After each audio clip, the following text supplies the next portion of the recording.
I laid these out in the order that I thought would be attractive. And so this gold piece is going to be my first piece that I'm going to apply. It's the only one that will fit there, so we're going to do that. Now, let me turn this over this way just a bit. When you decide which one, you can't just line up those straight edges, because what would happen if I did that? I would sew across there again and then flip it over, and look, I would be leaving part of my spot that's marked off bare. So I have to lay it down like this and make sure that that's going to fit, and then figure out where that little seam is going to be. Now, after these are constructed and totally put together, you can put top stitching and stuff on the seams of these, but right now we're just going to get all the pieces in the right place. Sewing it from the wrong side, but if you want to, you can sew it from that side, but I can see my pattern from this side. Does that make sense? And I'm going to sew just inside this previous seam. Close. Okay, so then we fold that over, and I would just finger press it for now, because you don't want to kill the look of the top part of it. Okay, so there are two pieces, the first two pieces. This one goes on first. Don't worry about this little corner, because the corner is in the seam allowance. Then put this piece on. Now we're going to go up here. Okay, so I'm going to sew it and flip it this way. So I need to pull it that way quite a bit in order for that to cover this. So I'm going to sew it and flip it like so. So that. My arms don't bend in that direction. Okay. All right, get rid of that, cut that off. Okay, we'll take the pins out. So now it goes down, it goes over there perfectly. So remember, we're going to flip it. Okay, so this is number 4 piece.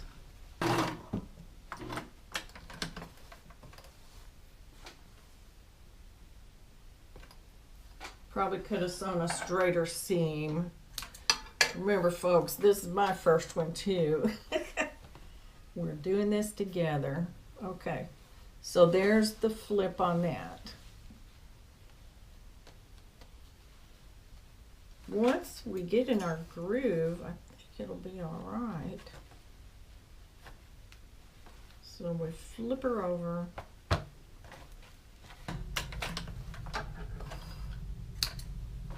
Okay.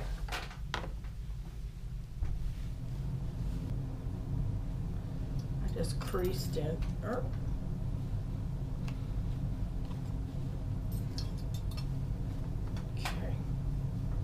So I'm going to go along that little crease that I made.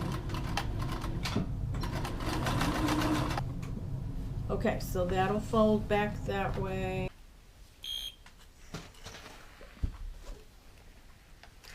So I'm lightly, I'm not putting the whole weight of this old big old-fashioned iron on here. I'm just lightly going over that and steaming it so that all the stuff kind of lays, you know, plants itself.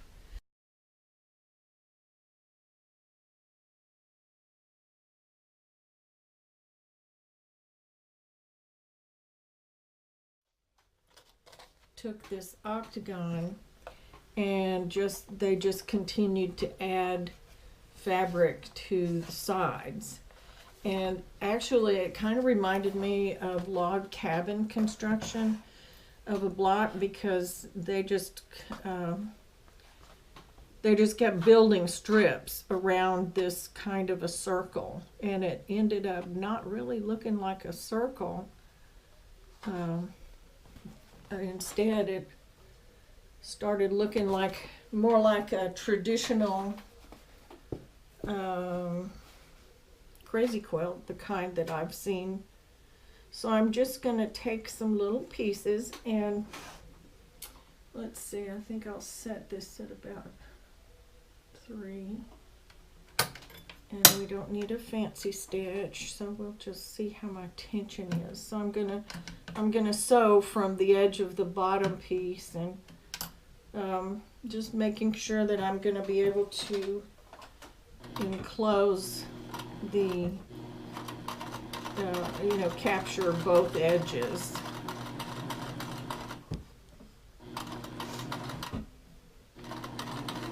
One of them is a stretchy fabric. And I think when you have stretchy fabrics combined with woven fabrics, you're gonna run into stuff. So I think that's one of the reasons that that some of the traditional quilts look a little bit crinkly. They don't lay perfectly flat anyway. So I might be able to put this across here. So I'm gonna try not to just overcome that edge too much. I'm just gonna lay that across there. Little trimming probably will be necessary as the progress goes. But I'm not sticking real religiously to 1/4 of an inch.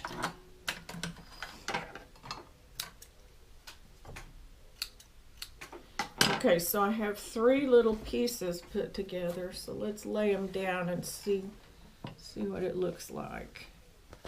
So there are 3 pieces, and you can press it as you go. This little tag end right here should probably be trimmed off, because you want to have a straight edge where that blue is. So let me get that where I can see it. And we'll just cut it off straight, well, sort of straight. And then maybe the next one that I add on will be here or possibly here. But since we started with this 5-sided piece, well, let's just go ahead and build around that piece. So let's see, from my little pile of things that I threw in the floor yesterday. So let's see if I have something that'll go that far. Here's a shiny one. So let's put that on this side.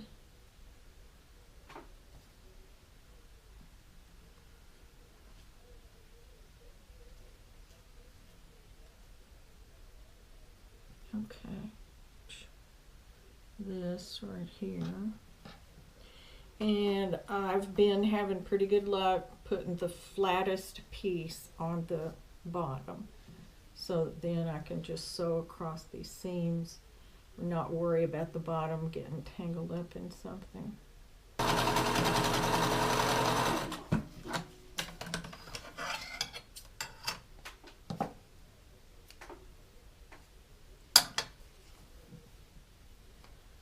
So here we go, we're building our little deal.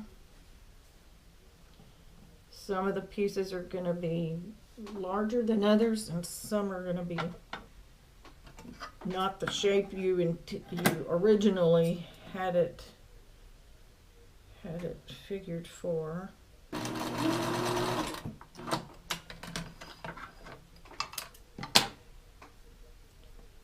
And then put those 2 pieces,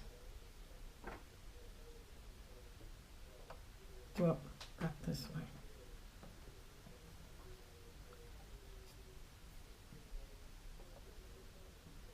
So put these 2 pieces here and just lay that across. This seems to be that way because the camera, this is larger, and pretend that this isn't 4 inches, that it's something much larger. And you can take your 9-inch square like this and decide what you want in the middle, and then trim it with a rotary cutter.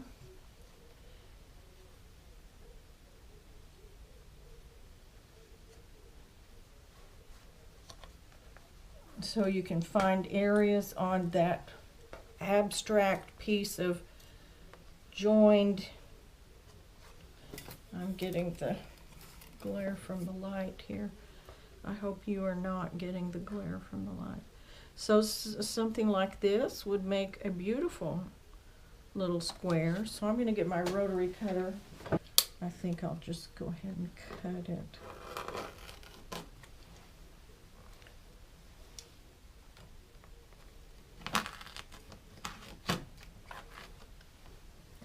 Don't know what I'm cutting through, but it sounded bad, didn't it?